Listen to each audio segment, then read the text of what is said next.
tarde, amigo.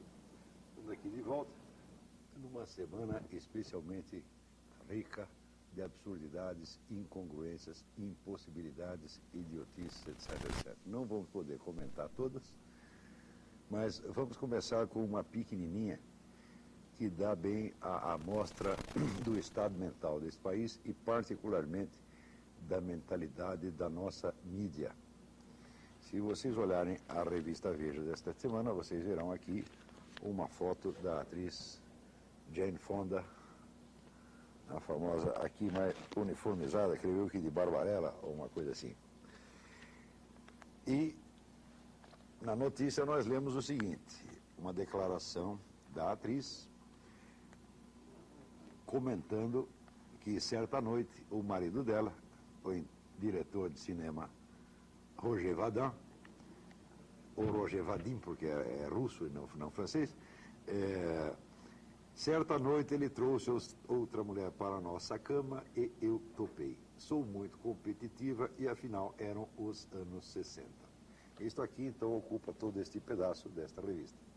Muito bem, esta frase foi tirada de uma entrevista na qual a Jane Fonda falava de 1001 assuntos, entre os quais o principal era a famosa visita que ela fez ao Vietnã do Norte para dar conforto e diversão aos soldados vietcongues durante a Guerra do Vietnã, o que foi considerado na época um crime de traição, porque a lei americana prevê entre os crimes de guerra o, aspas, dar conforto ao inimigo. Ora, nada pode dar mais conforto do que receber afagos de Jane Fonda, que naquela época tirou fotos sentado num tanque Vietcong, abraçando soldados Vietcong e com um capacete Vietcong, e ainda fez uma série de declarações de louvor aos Vietcongs. Depois eu comento um pouco exatamente o que eram os Vietcongs, mas acontece que agora, umas 2 semanas atrás, ela deu uma entrevista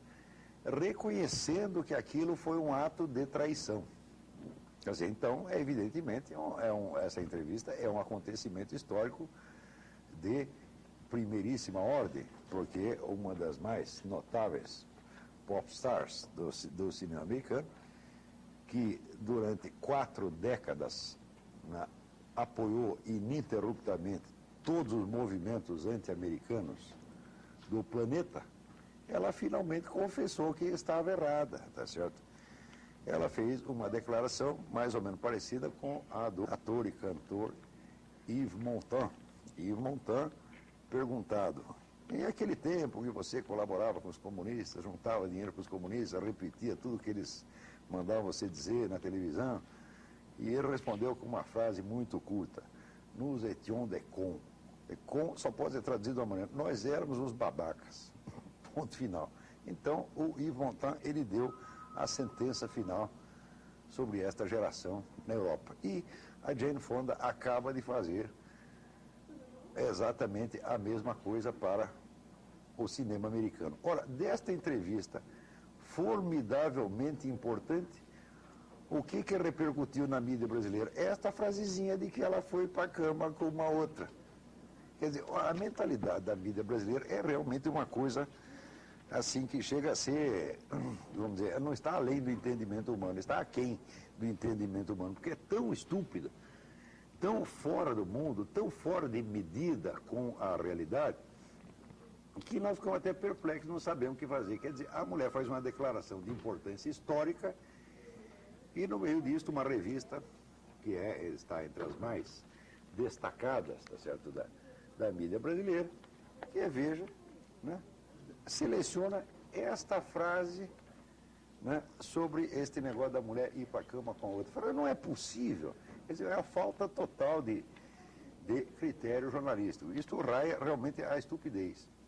E eu tenho assinalado esses fenômenos há anos, porque eu estudo muito a história cultural dos povos, a história das mentalidades, e comparo o que está acontecendo no Brasil com o que aconteceu em outros países e em outras épocas. E eu confesso para vocês que fenômeno de estupidez generalizada, como nós estamos vendo aqui no Brasil, quer dizer, não tem realmente similar. A única coisa que se parece um pouco foi o que aconteceu na Alemanha entre as duas guerras, né? A Alemanha estava, vamos dizer, dividida entre os dois grandes movimentos revolucionários de massa, o socialismo internacional, o comunismo, e o socialismo nacional, o nazismo. E no meio desta disputa ideológica entre facções que no fundo eram bem parecidas, tá certo? A inteligência humana foi se deteriorando rapidamente porque, vamos dizer, a paixão política e a ilusão política predominavam sobre o exercício normal das faculdades cognitivas humanas. Então, nesse período, houve um escritor notabilíssimo chamado Karl Kraus, que ele editava um jornalzinho que saía 3 vezes ao mês, 10 dias, chamado Die Fackel, a Tocha, onde ele ia documentando a ação mental alemã através da degradação da linguagem. No Brasil, a própria expressão degradação da linguagem é compreendida de maneira degradada, porque as pessoas entendem que degradação da linguagem significa apenas que as pessoas estão escrevendo fora da gramática. Se fosse só isso, não seria problema nenhum.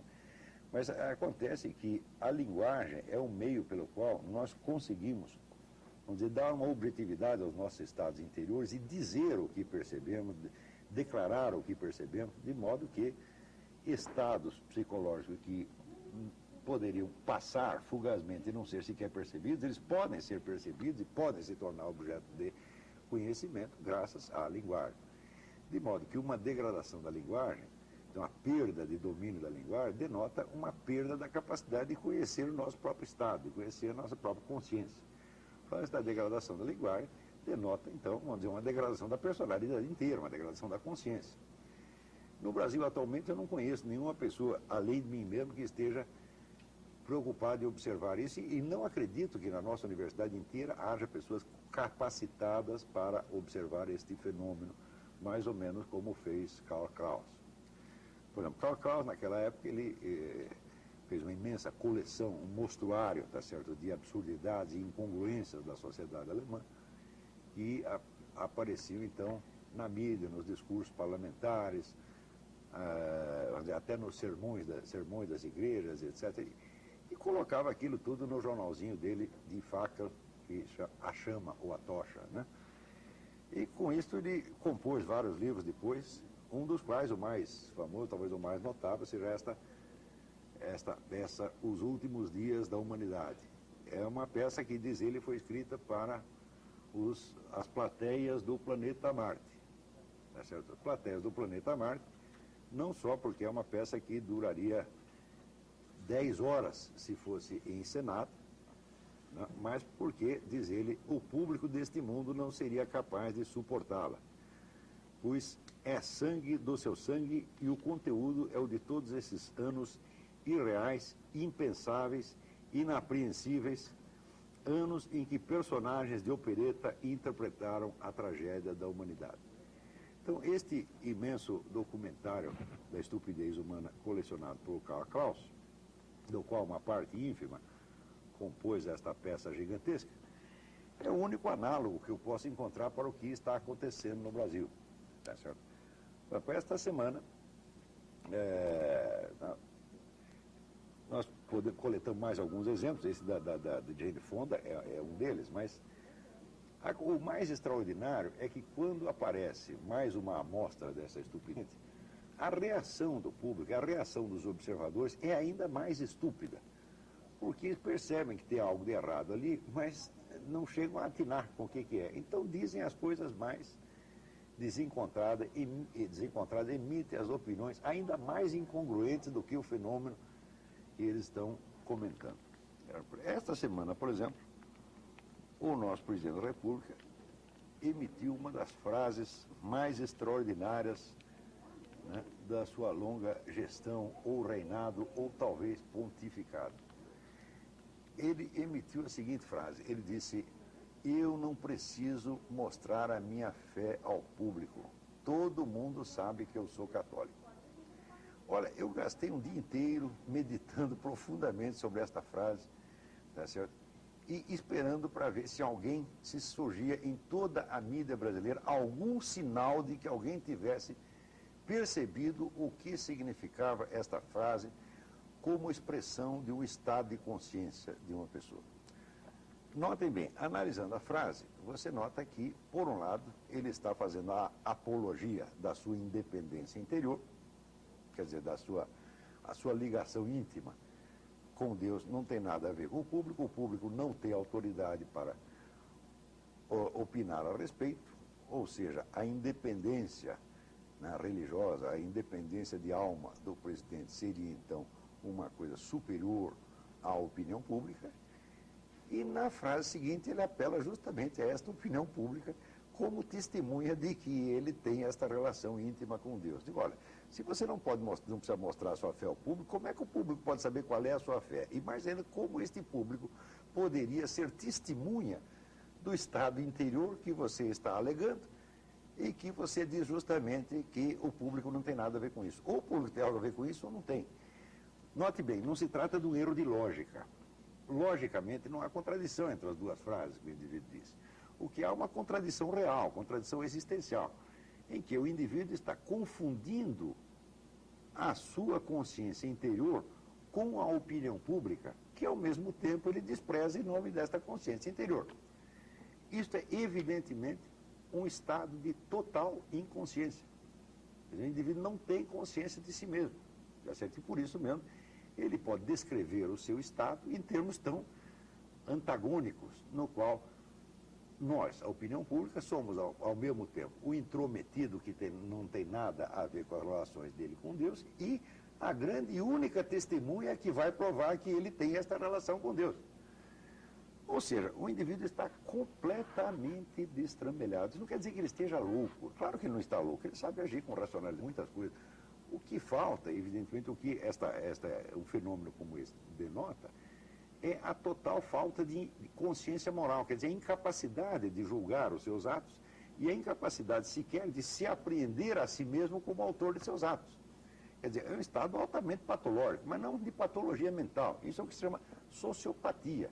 Então, é uma doença da consciência moral. Ele não é capaz de se identificar como o sujeito de seus atos. Ele confunde o sujeito e o objeto. Mais ou menos como num plano mesmo de doença mental, o esquizofrênico diz que ele é você. Tá entendendo? Então, para esse senhor Lula, também, né, nós, ao mesmo tempo, somos, vamos dizer, a plateia intrometida, que não tem nada a ver com as relações íntimas dele com Deus, e a única testemunha de que essas relações existem.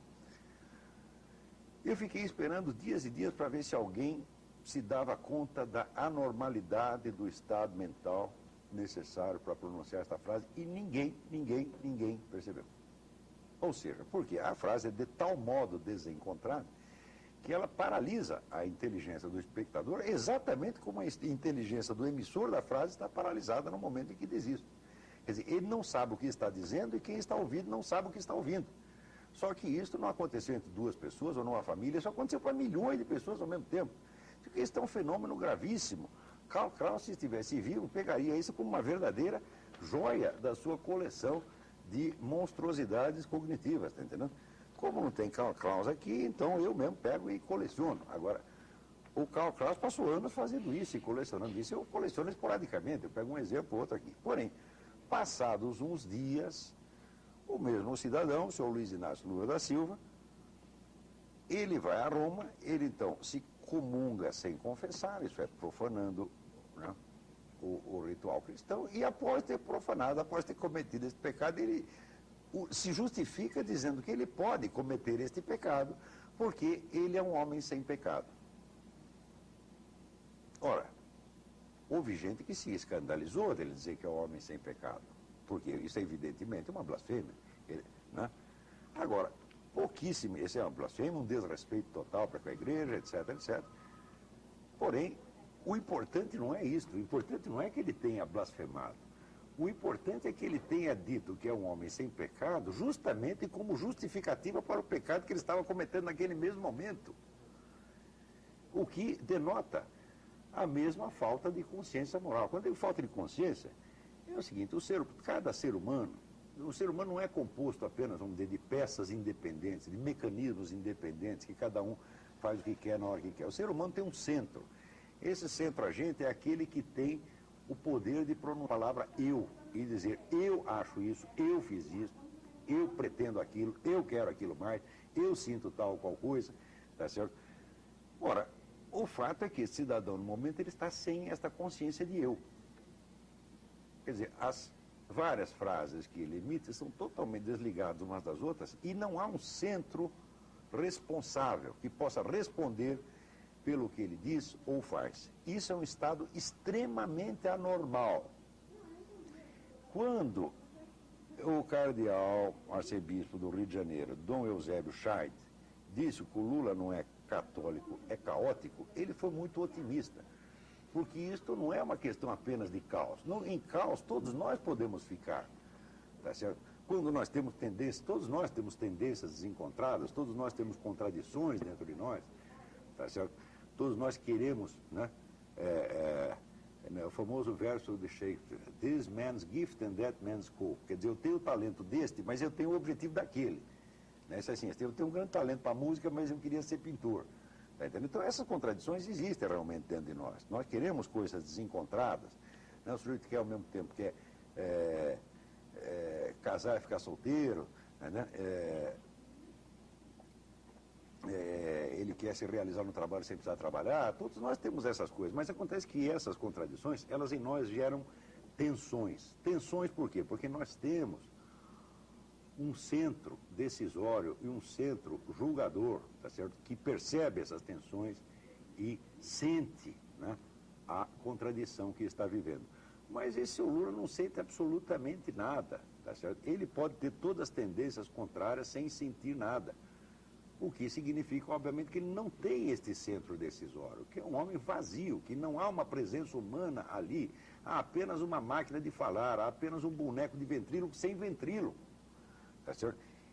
E isso é uma coisa extremamente grave, porque este estado anormal, tá certo, denota uma perda do verdadeiro estatuto humano. Ser um ser humano significa ter um eu consciente, ser capaz de responder aos outros, ser capaz de ser autor consciente de seus atos e ser capaz de julgar-se. Então, eu não considero que o senhor Lula está abaixo da responsabilidade do cargo, ele está abaixo das exigências mínimas da condição humana. O ser humano tem que ser capaz de julgar-se a si mesmo.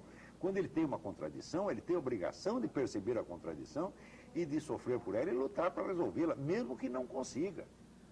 Está compreendendo? Quer dizer, a tensão, vamos dizer, entre o bem e o mal, entre forças opostas, é o que caracteriza o ser humano. Mas essa tensão, ela existe e ela dói porque o ser humano tem este centro agente. O seu Lula diz as coisas mais desencontradas e absurdas sem sentir nada, nada, nada, nada. Quer dizer, no instante do pecado supremo, tá certo? Da profanação e da blasfêmia, ele com toda a inocência diz que não tem pecado. Se ele dissesse isso num momento ou outro qualquer, poderíamos dizer, ele está bêbado, etc, etc. Mas no momento mesmo em que está cometendo pecado, então isso denota total falta de conexão entre seus atos e sua consciência. Ou dito de outra maneira, não tem consciência. Um tipo deste jamais poderia dirigir um posto de gasolina. Eu não entregaria a ele o meu cachorro para ele tomar conta. Eu não entregaria uma dúzia de ovos para ele tomar conta. Né? E, no entanto, entregaram o país. Entregaram o país por quê? Precisamente por o homem ser totalmente oco, por não haver nenhuma consciência humana por trás dos atos dele. Ele pode ser uma superfície em branco na qual cada um projeta o que quer. Quer dizer, um vota no Lula porque acha que ele é comunista e vai fazer a revolução latino-americana. Outro vota nele porque acha que ele é o conservador que vai parar a revolução latino-americana. Está compreendendo? Um vota nele porque ele é o pobrezinho, né, que nasceu de mãe analfabeta, etc, etc. Né, e o outro vota porque ele acha que, que o Lula é o maior líder da América Latina. Eu digo, você não pode ser ao mesmo tempo o pobrezinho desamparado e o grande líder mundial. Né? Mas, como o Lula não é nada, como ele não responde pelo que faz, como ele não tem este centro que você possa identificar e saber o que ele está, qual o conteúdo efetivo de consciência dele, como ele não tem, então pode-se projetar qualquer coisa nele. Ora, contradições, inclusive na esfera política, como eu disse, todo mundo pode ter. O famoso filósofo germano-americano Franz Rosenstock, Eugen Rosenstock, ele dizia que ele fazia a seguinte pergunta: eu não sei como o sujeito pode ser progressista ou conservador. Todo homem normal é ao mesmo tempo progressista e conservador. Então ele dizia que esta contradição existe no ser humano, mas ela existe como uma tensão consciente, tá certo? Portanto, como alguma forma de sofrimento criador, etc, etc. Mas o seu Lula é capaz, vamos dizer, de pecar e proclamar-se inocência no mesmo momento, a sua total inocência, no mesmo momento, sem perceber as consequências do que diz. Evidentemente, se ele é uma criatura sem pecado, só há duas hipóteses. Se é católico mesmo, ele acredita no pecado original. Então, no mínimo, esse ele teria que ter. E somente Jesus Cristo poderia resgatá-lo. Se ele não tem pecado, então ele está ou acima ou abaixo da condição humana. Para acreditássemos que ele está acima, precisaríamos de ver os seus feitos divinos e miraculosos, tá certo? Dos quais não conhecemos realmente nenhum. Tá certo? Conhecemos uma infinidade de gafes, tá certo? E de desastres administrativos, etc, etc. Isso conhecemos. Conhecemos feitos, comportamento suspeito, conduta suspeita, como essa dele no Foro de São Paulo, tá certo? Que durante 12 anos, né, 12 ou 15 anos, dirige as reuniões da entidade coordenadora da estratégia comunista na América Latina, e depois faz de conta que nada disso existe. Daqui a pouco vamos comentar este fato de novo. Mas é isso que conhecemos do Lula, não conhecemos nenhum feito divino ou miraculoso. Portanto, não estando acima da condição humana, não estando na condição humana que tem o pecado como uma de suas condições inerentes, ele só pode estar abaixo. Tá certo? Então, vocês prestem atenção, vocês que votaram em Lula, eu não fiz isso, não fiz dessa vez, em umas outras eleições aí eu fiz isso e confesso que nos étions de con, tá certo? Mas vocês que votaram em Lula, pensem bem no que vocês fizeram. Quer dizer, vocês colocaram lá um indivíduo sem centro, um fantoche oco, dentro do qual não há nenhuma consciência capaz de perceber o que faz, julgar o que faz e orientar o que faz. Vocês entregaram ao Brasil a uma força totalmente cega e desgovernada. Foi isso que vocês fizeram. Bonito. Boa tarde. Tudo bem? Boa tarde a todos, né? Eu queria fazer uma pequena contribuição aqui. Como vocês sabem, a minha missão aqui é apresentar o lado liberal dos acontecimentos econômicos. No entanto, ontem eu encontrei no UOL uma notícia tão emblemática sobre o modo como a mídia lida com os assuntos que eu achei que seria um divertimento delicioso trazer isso aqui. Então, ontem no UOL, há uma notícia assim: Detran do Rio comprova, os homens são mais imprudentes do que as mulheres. Bom, quem lê essa notícia, essa manchete que está ali na tela, tem aqui uma informação clara, nítida e indiscutível. Os homens dirigem pior, ou são mais imprudentes, são menos cuidadosos do que as mulheres. No entanto, ao longo da matéria, o que está escrito aqui é o seguinte, diz assim: o levantamento do Detran do Rio de Janeiro, divulgado nesta sexta-feira, comprovou: os homens cometem mais infrações graves de trânsito. No entanto, a guerra dos sexos no volante apresenta empate em relação ao número proporcional de multas. E aí vai para o final dizendo assim: diante disso, a distribuição de multas entre os sexos é mais equilibrada, quando se considera a proporção de motoristas homens e mulheres, né? Em 2004, foram 775 mil multas para homens e 246 mil para mulheres. Portanto, são 2,7 multas para homens para cada multa para mulheres. No entanto, há 2,8 homens de cada mulher. O que comprova que elas receberam proporcionalmente mais multas do que eles. Então, é muito difícil alguém entender isso aqui, porque... Você está vendo como é que está as coisas? Porque é assim, se você considera ainda por cima o fato de que os homens dirigem muito mais tempo, então todas as profissões de direção são masculinas, né? Então, por exemplo, no Paraná, no Detran Paraná, um homem dirige em média 11 vezes mais tempo que qualquer mulher. Você tem dúvida disso, você fica na esquina vendo quem é que está dirigindo o carro, porque os números que estão aqui comparados são os números de habilitações. E se fosse considerar a quantidade de motorista a hora, digamos assim, as mulheres levariam muito mais multa do que os homens. Talvez 5, 6, 7 vezes mais. No entanto, a conclusão que o jornalista é capaz de escrever aqui é: Detran do Rio comprova, homens são mais imprudentes que as mulheres. Ou seja, o sujeito escreve um artigo de jornal, uma notícia, cujo texto, cujo conteúdo é exatamente o contrário da manchete que ele escreveu em cima. Bom, a julgar, esse é um caso apenas, né? Mas a julgar. São milhares de casos. Por isso aqui, quer dizer, será que 90% que você lê não é assim também? Quer dizer, se você se der o trabalho de ler tudo, com todo o cuidado, com meticulosamente, com toda a atenção, será que você não vai descobrir que a manchete é sempre o contrário do que diz o texto? Então, eu não sei. Olá, você que é jornalista, o que você Acho que um faz a matéria e o outro faz a chamada. Mas será que não é mesmo isso? fenômeno que eu estava falando. Quer dizer, isso aqui, eu me lembro no tempo que eu comecei a trabalhar na imprensa, isso vai fazer, eu tenho 37 anos de jornalismo.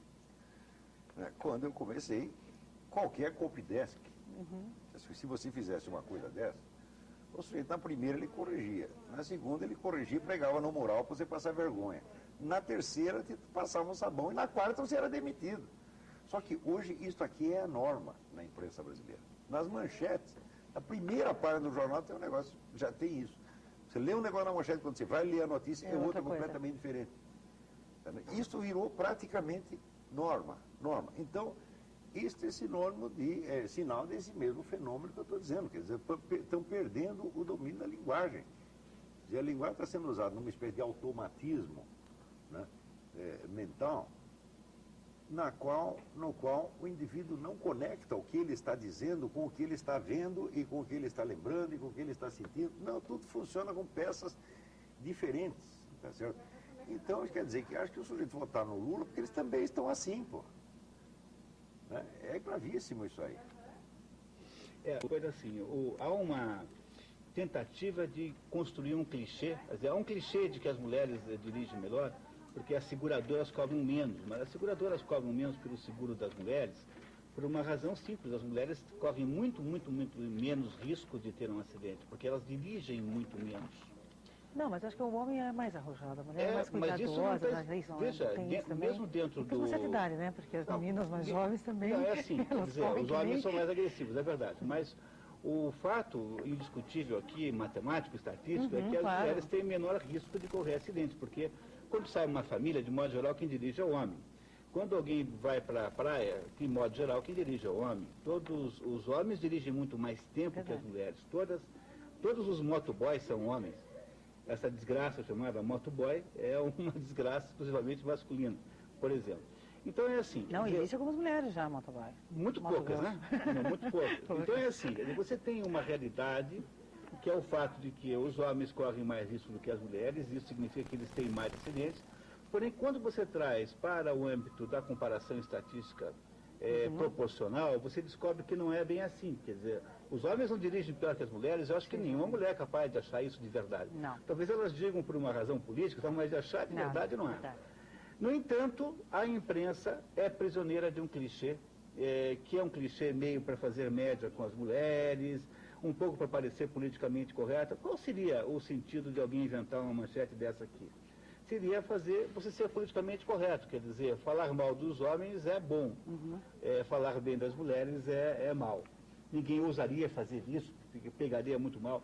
Quer dizer, eu gostaria muito de enfatizar isso agora aqui, concordando com o Olavo, que o principal processo pela qual essa turma que está aí está produzindo a confusão que está produzindo, do qual ela retira benefícios eleitorais, é produzir esse tipo de notícia em que há dois estímulos contraditórios um com o outro, e você então pega apenas aquele que está enfatizado, e o fato de que ela está desmentida, a informação está desmentida pelo próprio corpo da notícia não tem importância nenhuma, porque a probabilidade de que alguém lê é menor e a probabilidade daqueles que leram bem também é menor, e, portanto, o sujeito confuso acaba ficando com aquilo que parece mais conveniente do ponto de vista mental. Eu acho que essa é uma técnica de desinformação jornalística típica. Eu imagino que seja uma das obrigações do nosso programa aqui, contar para você que isso existe, e aqui está apenas um exemplo disso. Certamente. Agora, note bem, quando a gente vê um fenômeno desse, a gente já não sabe mais se é desinformação proposital ou se é simplesmente que os hábitos da antiga desinformação, vamos dizer, projetados e se tornaram coisa normal na imprensa. Quer dizer, o sujeito não precisa ter, hoje em dia, ele não precisa mais ter o propósito de desinformar para ele fazer uma coisa dessa. ele já faz no piloto automático. Isso já virou, de certo modo, está endêmico. Tá certo? E aí é que a coisa fica realmente perigosa. Isso quer dizer, quando a mídia hoje descreve um fato, invertendo a realidade em 180 graus, o leitor já não está habilitado a perceber. Por exemplo, você pega aqui a revista Veja e diz: o arcebispo do Rio de Janeiro que critica de forma ofensiva o presidente Lula, sem que ninguém entenda o seu impressionante destampatório. Agora, o Lula acabou de fazer o insulto mais violento que alguém já fez à Igreja Católica no século XX. E eu acho que nem Stalin e Adolf Hitler fizeram uma coisa dessa. Que o senhor tem que ter a cara de pau de entrar na Santa Sé, entrar na Basílica, comungar sem ter confessado e declarar que fez isso porque não tem pecado. Isso é um insulto terrível. E o que o arcebispo falou foi até delicado. Diante disso, o sujeito é caótico. Ele não é caótico, tá certo? Ele é um indivíduo que está num estado de inconsciência que o torna um instrumento dócil e também inconsciente de qualquer satanismo. O Lula é um satanista inconsciente, é isso que ele é, não é caótico. Quer dizer, o indivíduo que faz uma coisa dessa, ele está diluindo na população a sua consciência cristã. Porque a consciência de pecado é a essência do cristianismo e também do Islã. Saber que nós temos pecado, tá certo? Saber que nós somos imperfeitos e que nós precisamos estar continuamente nos abrindo para Deus, para que Ele aumente o nosso círculo de possibilidades. Quer dizer, o pecado, o erro nos fecha no destino. Quer dizer, ele cria um automatismo, um mecanismo automático que nos prende àquilo que se chamaria, vamos dizer, na Índia, o karma. Quer dizer, o que é o karma? É o peso total das suas ações passadas, tá certo? Mas, através da influência espiritual, se abre uma possibilidade superior para a qual você transcende o seu passado. E é isso que se chama o Dharma. Quer dizer, o Dharma seria a abertura para uma possibilidade superior que você parecia não ter antes, mas que você tem, porque corresponde, vamos dizer, à sua face que está voltada para Deus, e não a face que está voltada para o processo de causa e efeito, vamos dizer, mecânico do mundo. Então, todo ser humano está submetido a este jogo do karma e do dharma, que também seria, equivale mutatis mutandis, é o jogo do pecado e da graça no cristianismo. Absolutamente todo ser humano. Agora, o seu Lula, ele entra na Igreja Católica, entra no templo máximo da Igreja Católica, como um ser superior, que diz: eu não tenho pecado, eu não tenho nada a receber de vocês aqui, tá certo? Eu não estou precisando desse Deus para absolutamente nada, ele não precisa me absolver de nada, eu sou tão bom quanto ele, tá certo?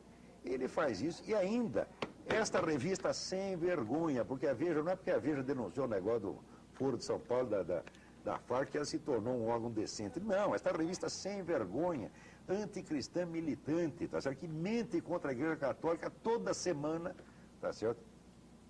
Vem dizer que o bispo fez, o arcebispo criticou de forma ofensiva. Não é ofensivo dizer que é caótico. Eu digo que o Lula é um satanista inconsciente, digo e provo. Se o seu Lula quiser me processar, por isso eu digo: ó, o que o senhor fez é satanismo inconsciente mesmo.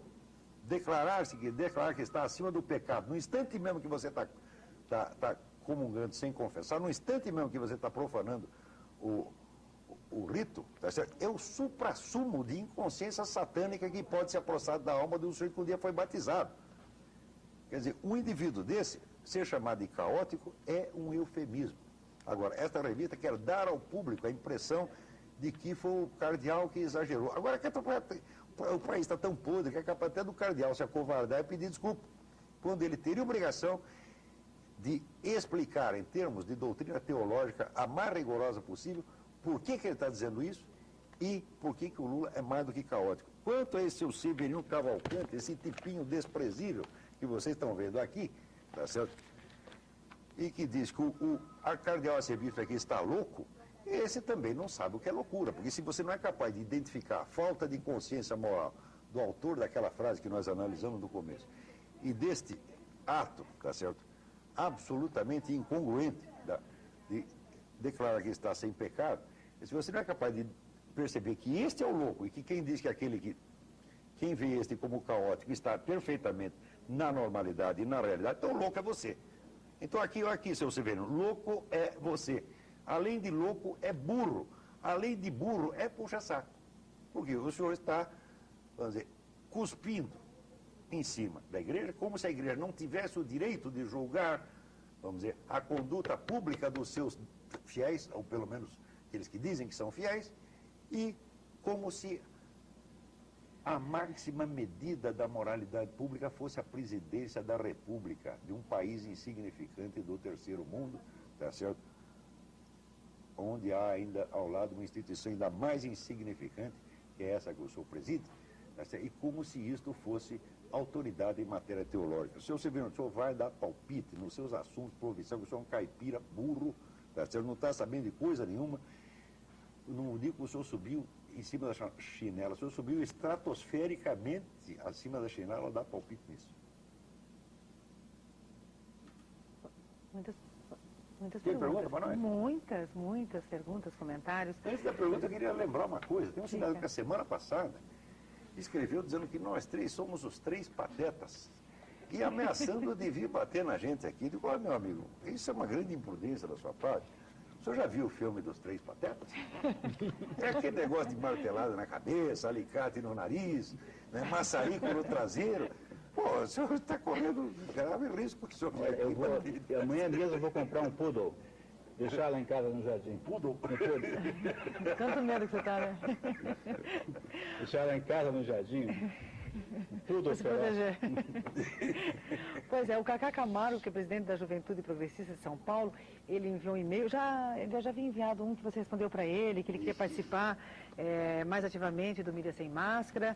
Ele diz que é um anti-esquerdista, admira muito o trabalho de vocês e gostaria de saber se vocês estão ligados a algum partido político. Não.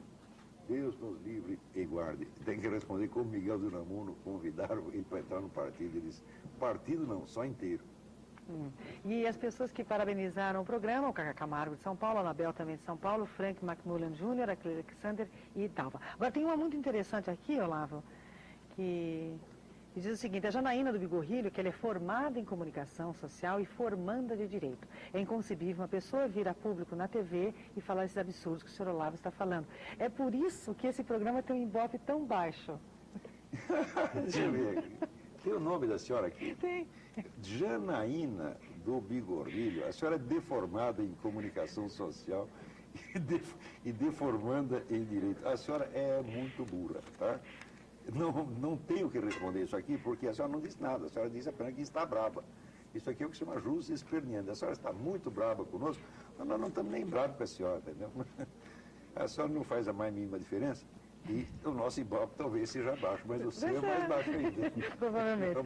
O Adalva também por e-mail, vocês assistiram ao coletivo que o presidente deu por ocasião da morte do Papa? Então, o jornalista perguntava uma coisa e ele respondia a outra. Pode um presidente não entender o que se pergunta? Mas não é que ele não entende o que se pergunta, ele não entende o que ele fala, ele não entende o que ele faz. Não é exatamente disso que nós estamos falando. Isso é um fato extremamente grave. Eu entendo que a dona Janaína, com o seu QI 12, não seja capaz de entender a situação. Tá certo? Né? A maturidade de um bebê de 3 anos, a pessoa não vai entender realmente isso. É preciso ter estudado um pouco, precisa ter meditado um pouco e precisa ter condição de comparar. Tá certo? Condição, sobretudo, de apreender a linguagem como expressão do estado interior do indivíduo.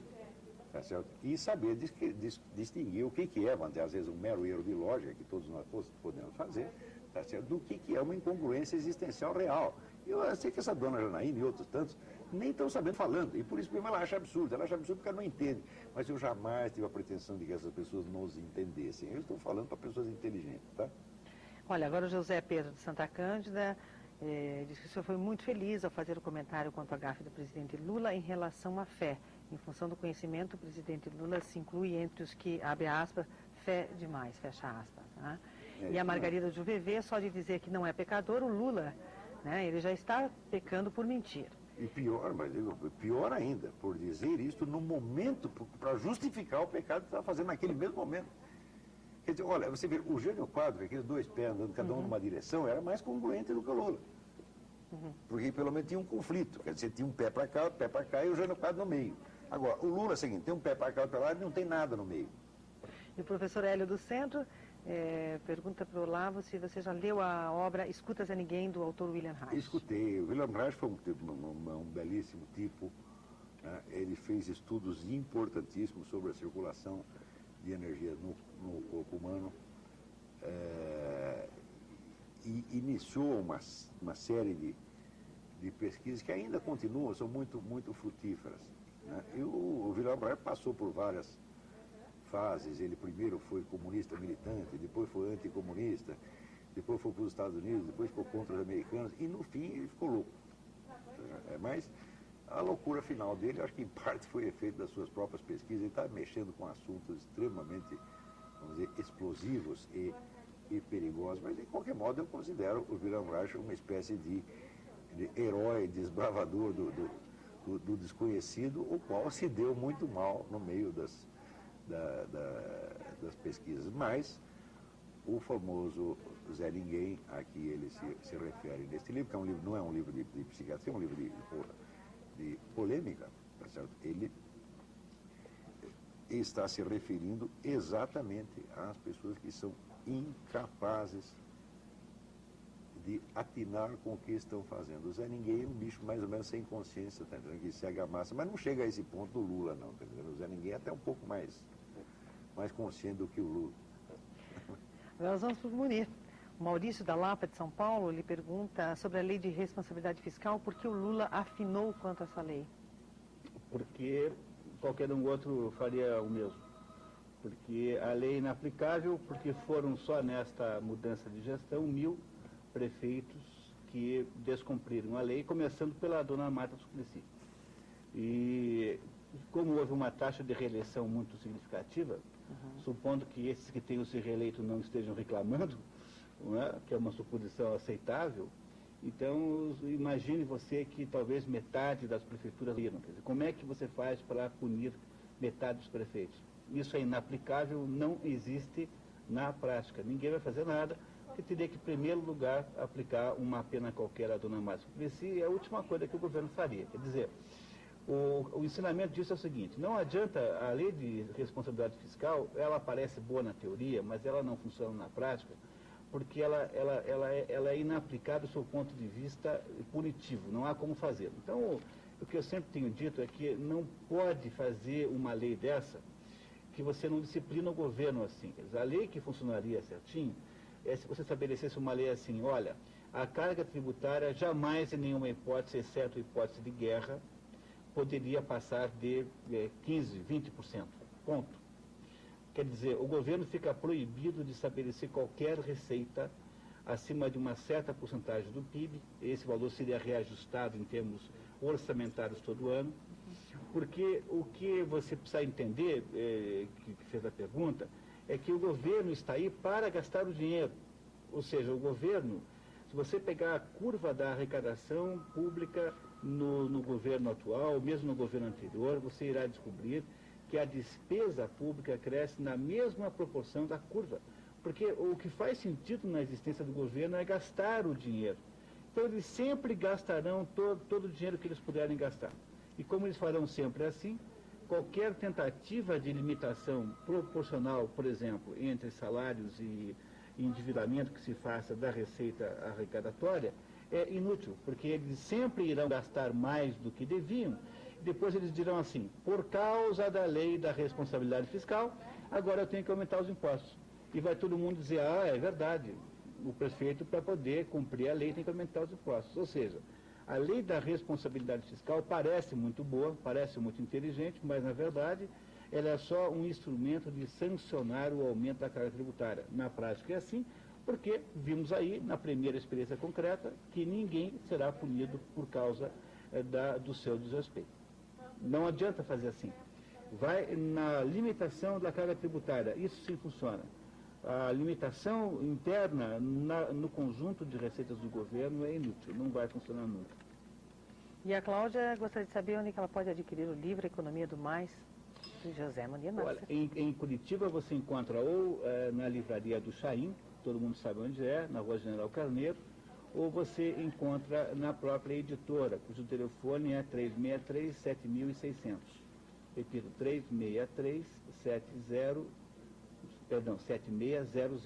num desses dois lugares. Então tá aí. E o Eduardo do Cabral, ele pede para o Olavo comentar sobre a declaração da UMS, afirmando que o Lula é católico a seu modo. Comentar também sobre o fato desse mesmo cardeal ser apontado como um dos principais candidatos a Papa. Olha, Eu vou ser sincero, eu não confio em Dom Cláudio Umes, porque é na arquidiocese dele que aquela, não só abortista, como militantemente satanista, chamada Católicas pelo Direito de Decidir, ocupa um conjunto de salas no prédio da Ordem Carmelita ao lado da CNBB. Eu não sei se nós nos referimos a este assunto aqui, eu publiquei um artigo no Globo, né, ontem a respeito disso aí. Existe essa organização chamada Católica pelo Direito de Decidir, que é o braço nacional de uma organização americana chamada Catholics for a Free Choice, que se dedica nominalmente a fazer propaganda do aborto, a apoiar os movimentos abortistas, continuando a se dizer católica. Muito bem, essa organização já foi impugnada pelo Conselho Nacional dos Bispos dos Estados Unidos, que disse que não é uma organização confiável, não merece apoio como organização católica de maneira alguma. No outro extremo, foi condenada pelo Conselho dos Bispos de Chiapas, que é uma região rebelde esquerdista do México. Esses também disseram que essa organização não presta de maneira alguma, que as mulheres que acompanham não são católicas, que elas já se excomungaram a si mesmas. Tá certo? E eu encontrei na revista delas, né, páginas e páginas de odes a Lúcifer e odes ao ídolo bíblico Baal. Quer dizer, a pessoa que faz isso, essas efusões de satanismo entusiástico, né, e que depois diz que é católico, está rindo da nossa cara. Tá certo? Quer dizer, são satanistas mesmo. E se a Ordem Carmelita, mais o arcebispo, mais a CNBB permite a presença dessa gente lá no meio deles, de modo que se confundam com a imagem da igreja, então, para mim, são todos suspeitos de cumplicidade com isso. E esse o Cláudio Umes, se não está cúmplice, ele é muito mole, tá certo? E eu vou falar o português, claro, não gosto dele não. Não sou capaz de julgar um por um, não sou eleitor de papa, tá certo? Às vezes é possível com um sujeito que não presta absolutamente, sendo eleito papa, seja dirigido pelo Espírito Santo, isso não é impossível, tá certo? O Espírito Santo pode se utilizar de qualquer um de nós, de mim, de você, né? Ou até do Fernandinho Beiramar, se quiser fazer um milagre, usa qualquer um como instrumento, tudo isso é possível, tá certo? Mas eu preferia que não fosse não. E a Soraya diz que o seguinte, ela pede para você comentar: para que o Lula seja um bom presidente, seria necessário bons exemplos. Mas o Lula não apreenderia os exemplos, ele não capta. Ele não capta o que ele capta, a diferença, quer dizer, entre a independência da consciência íntima e o testemunho da opinião pública. Se ele não é capaz de perceber esta diferença, ele não percebe a diferença entre ele e o outro. Tá certo? Ele está totalmente desligado, ele está no piloto automático, não tem consciência mesmo. Eu não estou brincando, isso é um estado psicológico muito peculiar, muito estranho, tá certo? E não é exatamente doença mental, não é, mas é um tipo de sociopatia, sim. E o Freitas pergunta lá se você já leu ou conhece o livro Em Nome de Deus, sobre o Papa João Paulo I, e diz que ser proibido. Sim, daquele... Eu esqueci o nome do sujeito. Esqueci o nome... não, esse é o do David Yallop. Esta aqui fala de uma conspiração para matar o João Paulo I.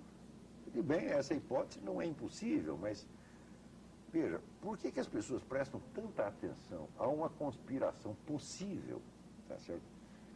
Uma hipótese de conspiração para matar João Paulo I, tá certo? E não presta a mais mínima atenção à conspiração efetivamente realizada pela KGB para matar o João Paulo II.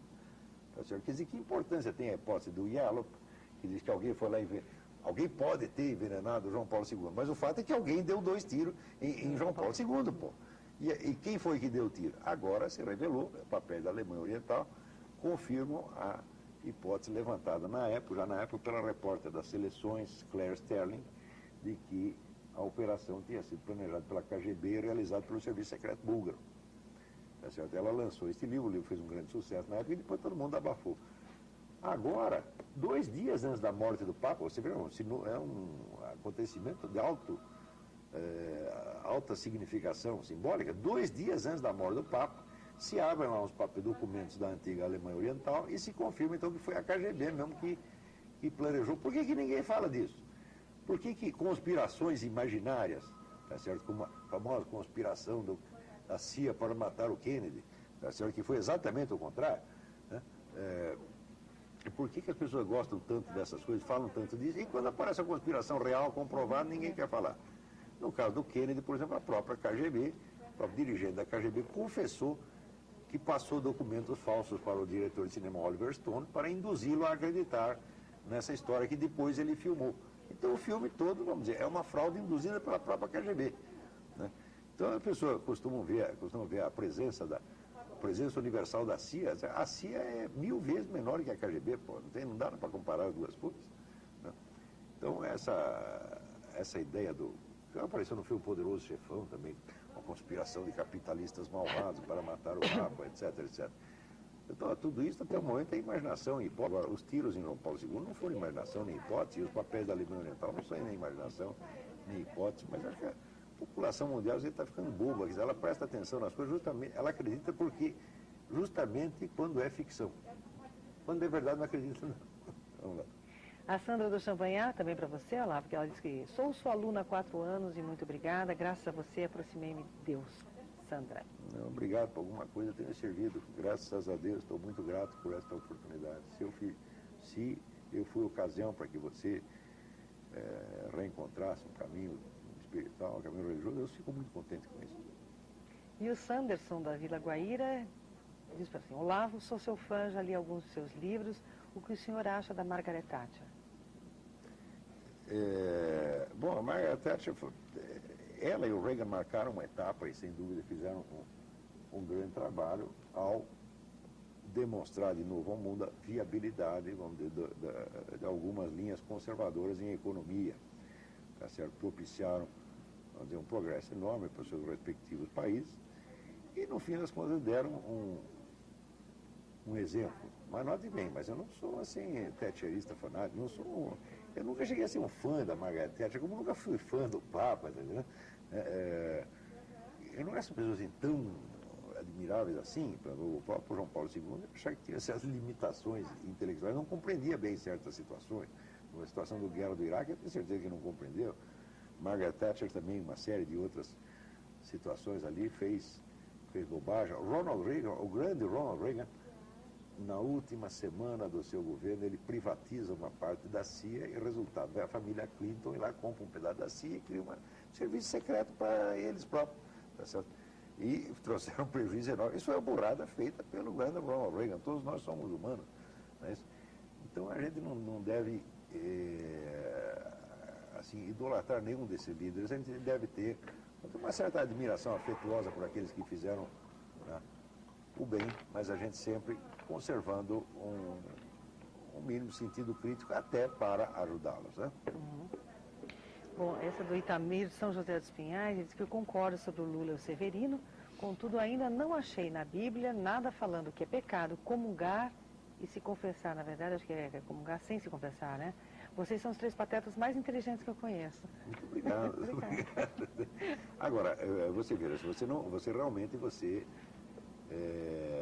não vai achar isso na Bíblia, vamos dizer, é uma coisa vinculada à outra, mas a obrigação de confessar os seus pecados está clara na Bíblia, né? A ideia de que se você comungar, tá certo, de maneira irregular, comungando para a sua danação e não para a sua salvação, está também muito clara ali, de maneira que quem é inteligente tira a conclusão. Quer dizer, o cristão, ele tem que comparecer, vamos dizer, estar diante da presença divina, em primeiro lugar, com o perdão dos pecados. Quer dizer, o perdão dos pecados é a condição prévia para que você compareça diante de Deus, porque Deus não tem contato com nada que seja sujo, que seja errado. Então você entra lá, você entra bonitinho. Quer dizer, a primeira coisa que tem que pedir é o perdão dos seus pecados. Quer dizer, Deus entra na tua presença, pedindo inicialmente o perdão dos meus pecados, em nome do teu Filho Jesus Cristo, nosso Senhor. Daí você fala o resto. Tá entendendo? Agora, não pode entrar lá sujo, esculhambado, isso aí, e daí você já está ofendendo, você está tentando humilhar o próprio Deus, você está impondo a sua presença, tá certo? Você está impondo a presença do pecado diante de Deus. Isso aí é, obviamente, blasfematório. E isso é exatamente o que o Lula fez. Quer dizer, se ele acha, não, eu não preciso confessar, não, porque eu sou bom, eu vou lá, eu faço, eu aconteço. Eu digo, bom, não é isso que Deus acha, seja o que você acha. É isso. Então, ele, neste momento, ele está insultando a Deus. Ele tão logo insulta e continua dizendo que é um homem sem pecado. Então, não é possível que ele não perceba, tá certo? Que se ele não tinha pecado nenhum, que é impossível, ele já acaba de cometer um. E não, no momento que faz a declaração, está cometendo o segundo. Ou seja, é um desencontro entre o personagem, a agente, e a sua consciência. Ele não tem consciência do que faz. Ele não é capaz de se julgar a si mesmo. Esse homem só fala. Ele não tem um de si para si, ele não medita sobre si. Ele não é capaz de conversar consigo mesmo a respeito de si mesmo. Eu fiz tal coisa, será que estou certo, será que estou errado?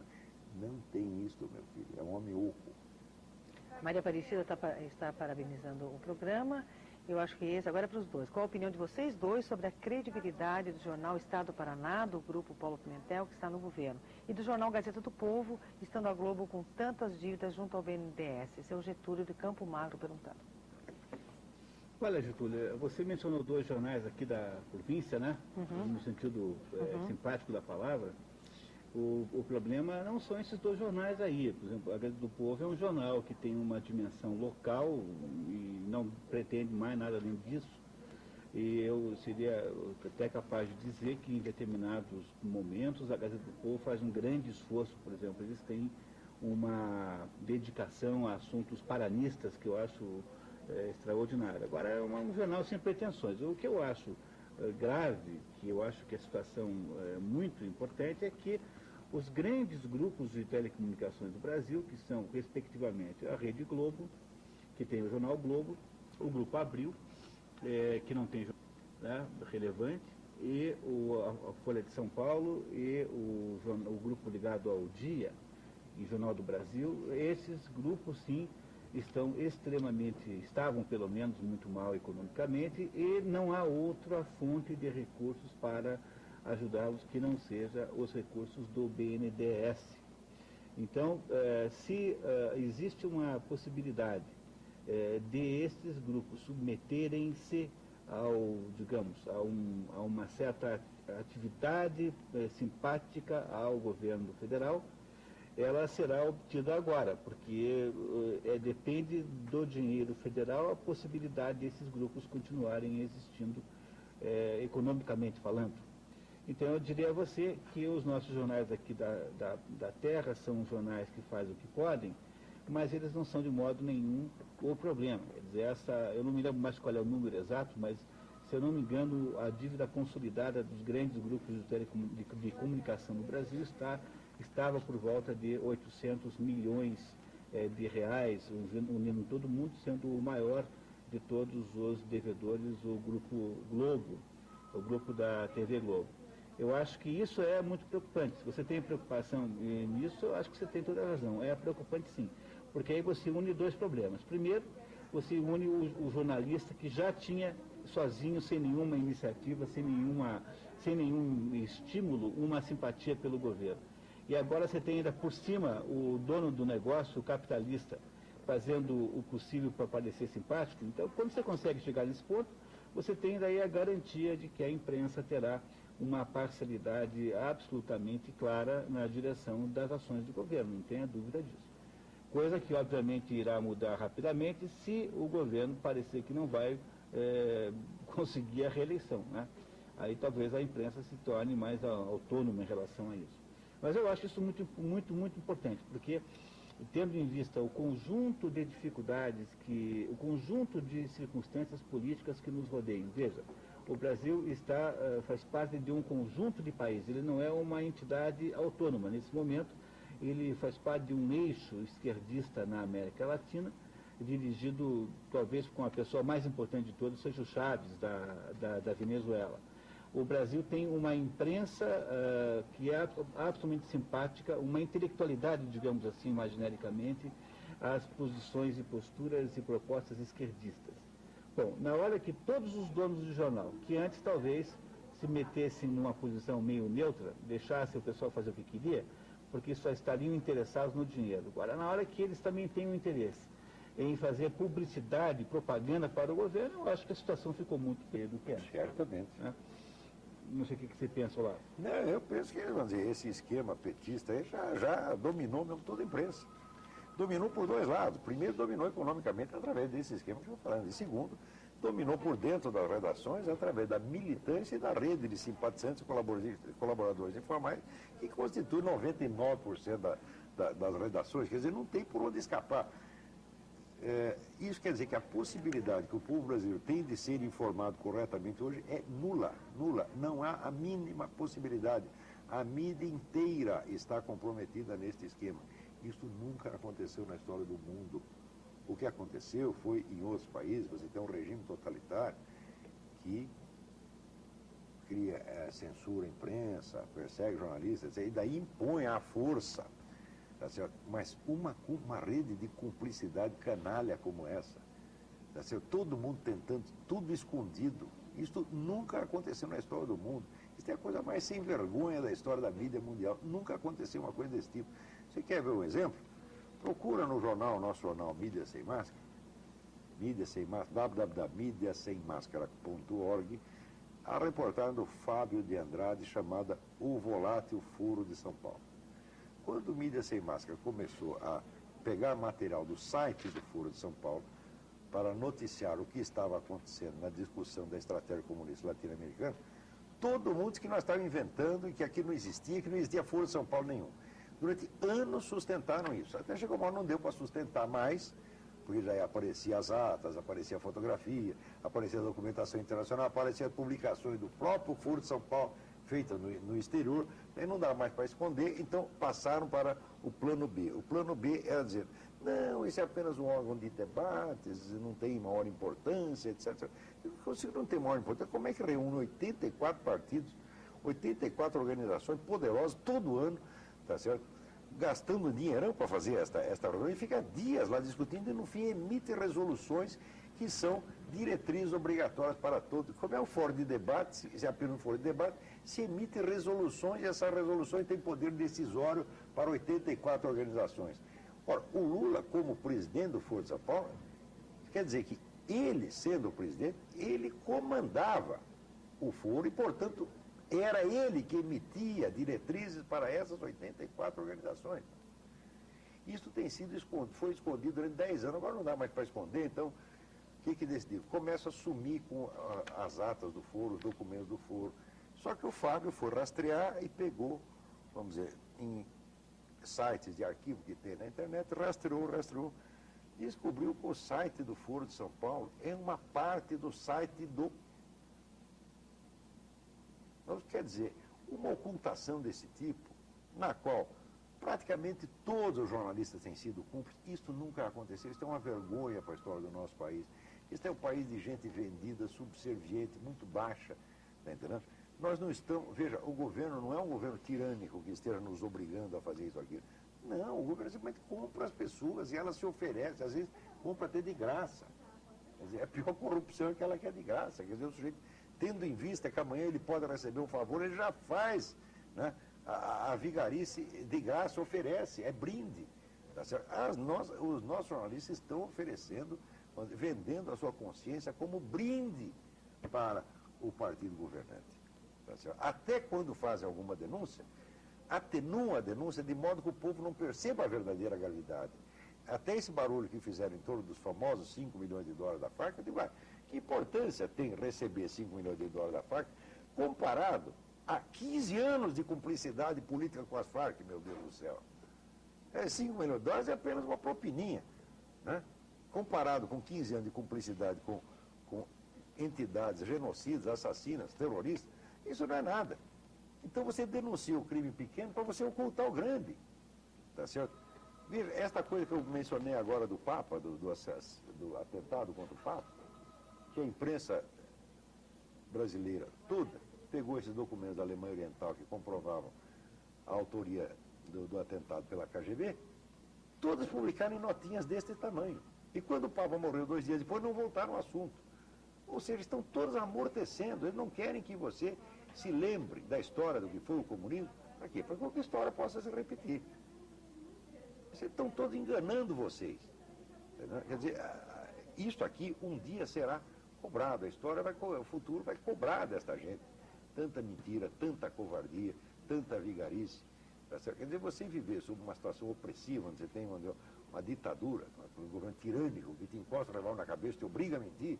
Digo, tudo bem, você mente, mas agora ninguém está encostando o revólver, então mentir porque querem, porque são cúmplices. Tá certo? E eu vivi sob situação de censura no tempo da ditadura. Tá certo? Então, proibia a notícia, a gente inventava um jeito de passar a notícia. Sempre acabava saindo. Agora não. Nada está proibido e as pessoas imediatamente já escondem a notícia embaixo do tapete para não queimar a imagem do queridinho presidente. Quer dizer, por que votaram em Lula? E porque fizeram uma aposta em Lula, aposta emocional em Lula. Agora, né, não podem reconhecer que o sujeito é o que é.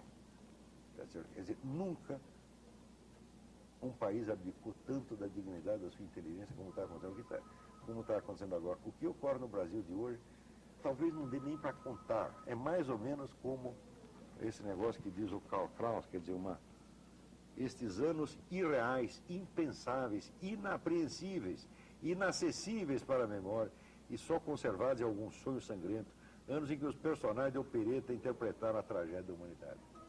Esses camaradas não são nem personagens de opereta no sentido europeu, são personagens de teatro e revista. Né? Vamos lá. Olha, eu queria até pedir desculpas para os nossos telespectadores, porque nós encerramos às 4h30 as perguntas, né? Porque senão não dá tempo da gente responder tudo. Porque, na verdade, a Janaína, né, ela disse que a gente não tem embora, mas tem pergunta aqui para 2 programas já, né? Então a gente tem que encerrar às 4h30, senão não dá tempo de responder. Janaína, todo mundo presta atenção nela. Bom, Ninguém faz nada sem consultar a Janaína. O Messias do Portão, ele quer agradecer ao programa pelos grandes temas tratados, assim como não existem elogios que possam ser usados para vocês três. Muito obrigada ao Messias do Portão. Os 3 patetas agradecem. Os 3 patetas agradecem. E o Stanislau do Xaxim, ele disse, Olavo, senhor Olavo, o que o senhor entende como consciência e como se dá a consciência? Olha, existe uma história do famoso pseudo-guru, era um charlatão espiritual, mas um charlatão espiritual muito cheio de senso de humor. Jorge Gurdjieff, e ele conta que um dia ele disse para um aluno, olha, você não tem consciência moral nenhuma. E no dia seguinte o sujeito disse, olha, eu fui procurar no dicionário o que era consciência moral, não achei não. A minha resposta para o senhor é mais ou menos essa. Se o senhor não sabe o que é consciência, eu não vou poder lhe explicar. Então tá, o Marino Jardim Social, ele diz que precisamos de mais mídia sem máscara. Parabéns. A imprensa em geral goza de imunidade tributária, artigo 150. Essa imunidade teria como fim que a imprensa trabalhasse no sentido de trazer cultura e desenvolvimento social ao povo. No entanto, a preocupação é apenas com o faturamento. O senhor tem toda a razão. Não é só faturamento, não. Eles querem mais coisas, querem vantagem política, querem outro tipo de poder, querem ser o próprio Estado. Quer dizer, as novas gerações de jornalistas foram educadas na ideia de que eles são agentes de transformação social. Antigamente, o jornalista repórter era um sujeito que era pago para fazer um serviço e ir lá contar o que aconteceu. Agora não. Agora você é uma espécie de governante. Você é o agente que vai transformar a sociedade e vai transformar a sociedade, que eu saiba, são os políticos que você votou para isto. Agora, o jornalista não. Agora, só que precisaria esclarecer que a imunidade tributária de que o telespectador está falando aplica-se a qualquer órgão produtor de informações. Quer dizer, você tem a imunidade tributária aplica-se ao jornal, à revista, ao livro. E ela é a imunidade sobre os impostos de venda, tanto do papel quanto do produto pronto. E o objetivo dessa imunidade, que está na Constituição brasileira, é facilitar o acesso das pessoas à informação, quer dizer, reduzir a carga tributária, diminuindo o custo dos livros, revistas e jornais, digamos assim. Então, embora o princípio disso tenha sido muito bem intencionado, ele pode, obviamente, servir tanto ao bem quanto ao mal, né? No entanto, ela é mais ampla do que a imprensa, ela atinge toda a produção editorial ampla, lato sensu, digamos assim. E o Marco de Almirante Tamandaré, ele pede para comentar sobre o governo do ex-presidente Bill Clinton. Olha, hoje mesmo eu estava lendo um livro que se chama Intelligence Failure, quer dizer, fracasso do serviço de inteligência, em que mostra que o desmantelamento do serviço de inteligência durante a gestão Clinton tornou absolutamente inviável a defesa norte-americana, resultando, portanto, na vulnerabilidade americana no tempo do 11 de setembro. Tá certo?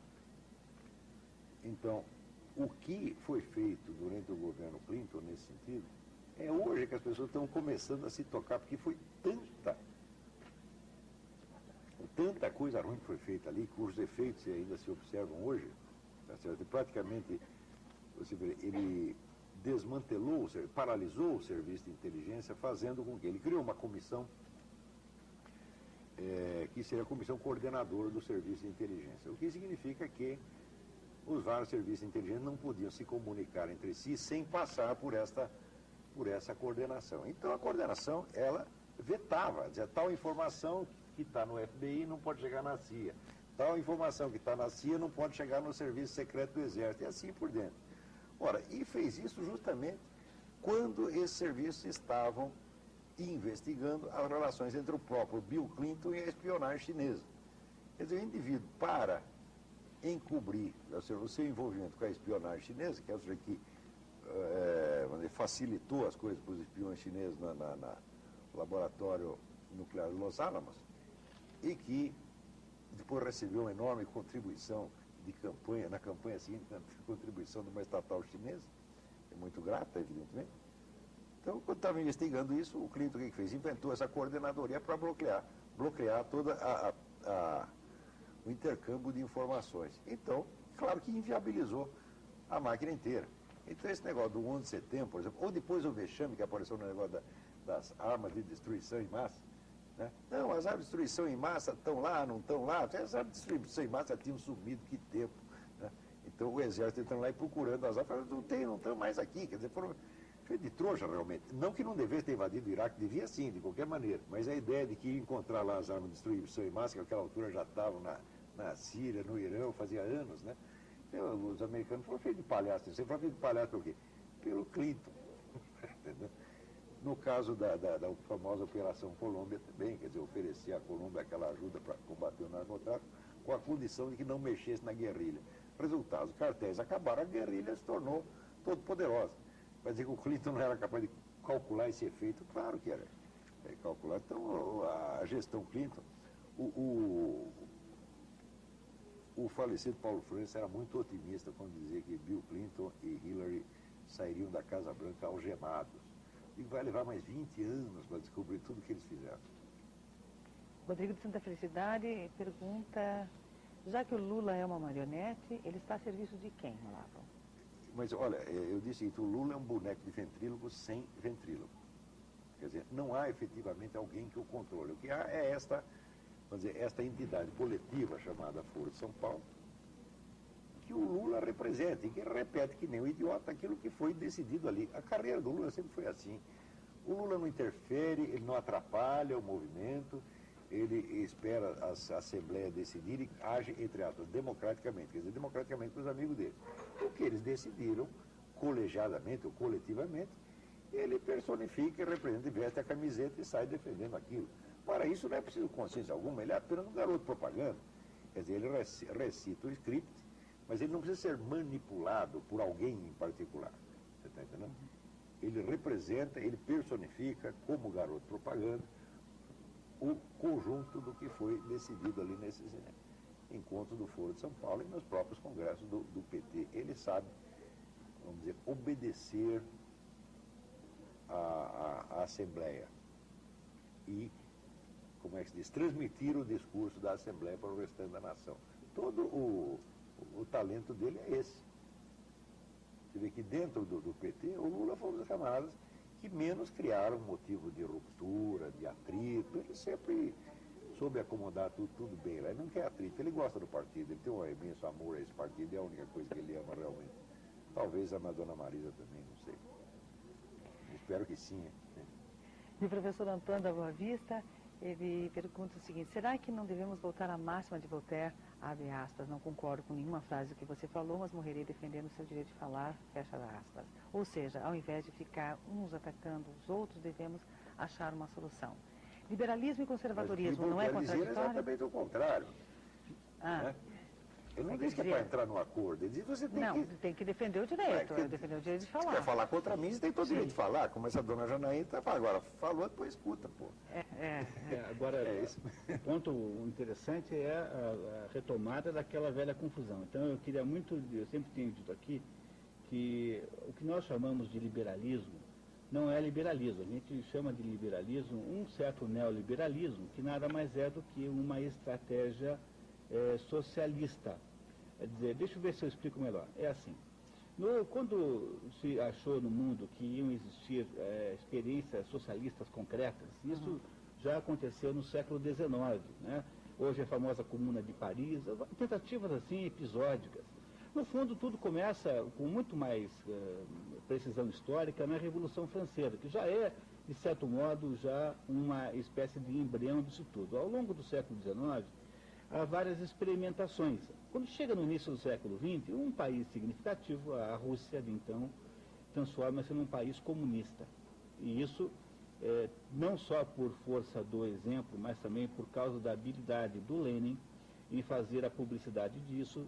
Este fato transforma-se numa espécie de tentação europeia. Naquele momento, então, a Europa, de certo modo, pega fogo. Quando você estuda a Guerra Espanhola foi uma guerra continental na prática. Todo mundo se meteu, o México, inclusive. Todo mundo viu naquela guerra uma espécie de grande contraposição entre o modelo capitalista, que seria representado pelo Franco.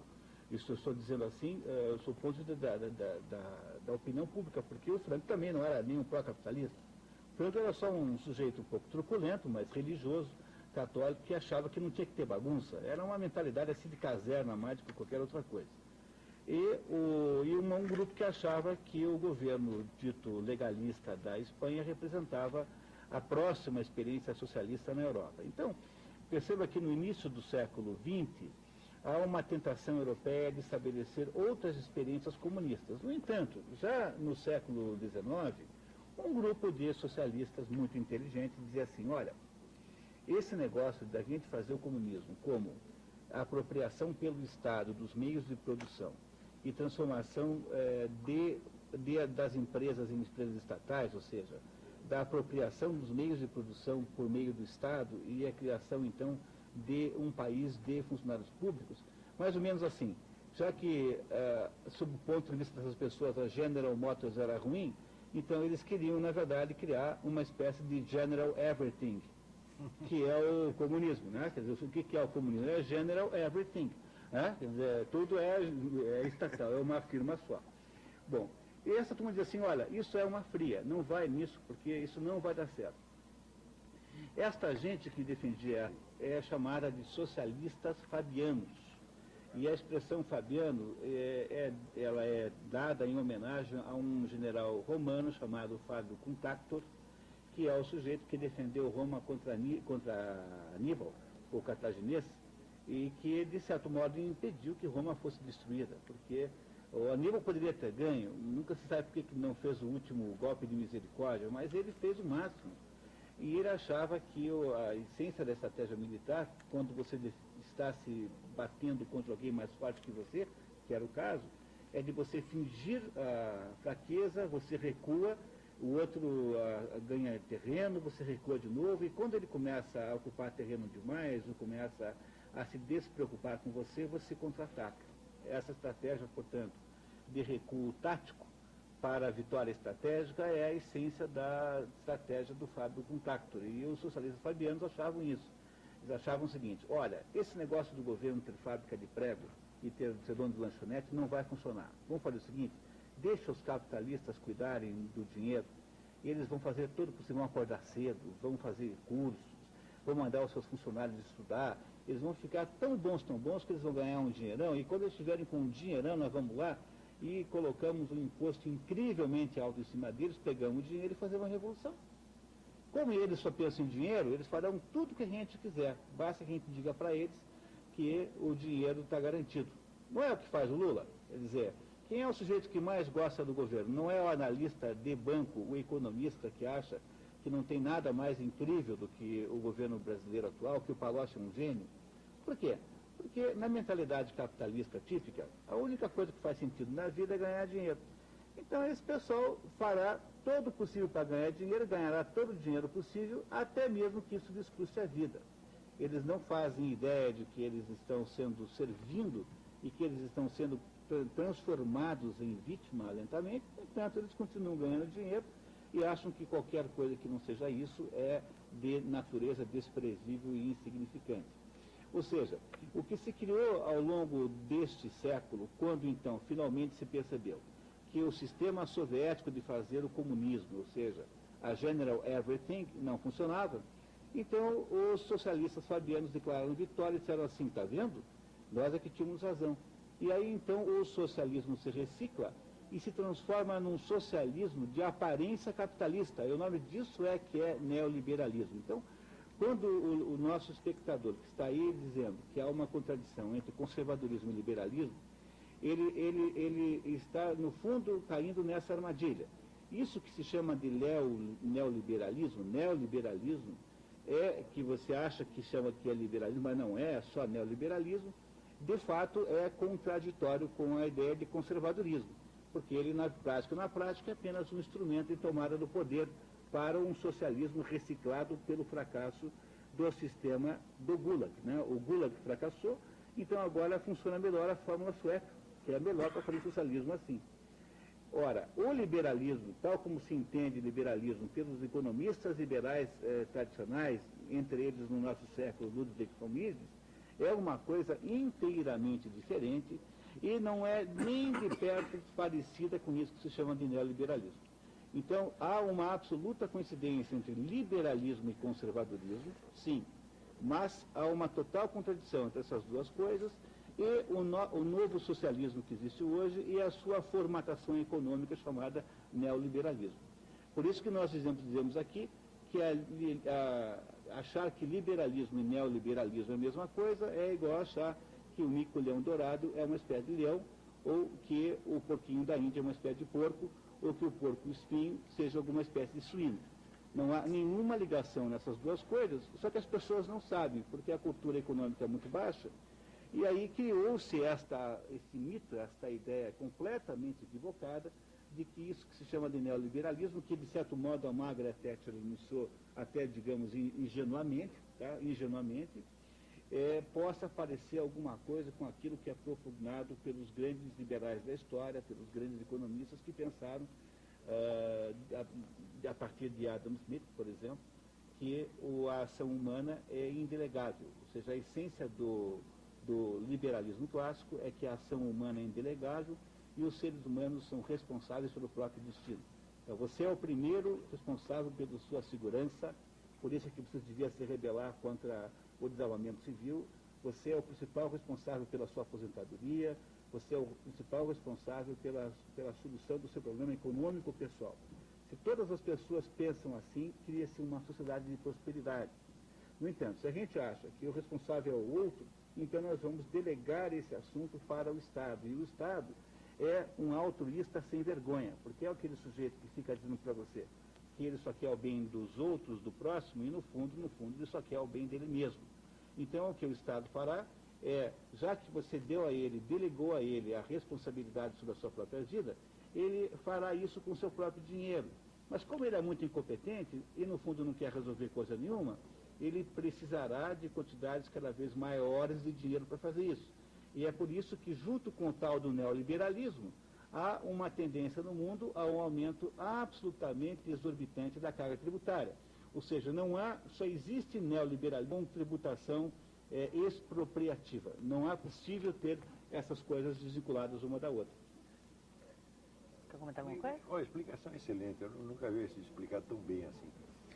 Não, em suma, o neoliberalismo não passa de um novo nome do velho socialismo fabiano. E o socialismo fabiano, embora parecesse diferente do socialismo soviético, não era senão o outro braço do socialismo soviético. Por quê? Hoje se sabe que a sociedade fabiana, que foi fundada por um casal inglês, Sidney e Beatrice Webb, tá certo? Quando se abriu os arquivos de Moscou, se viu que quase todas as instruções para a direção da sociedade fabiana vinham de onde? Do governo soviético.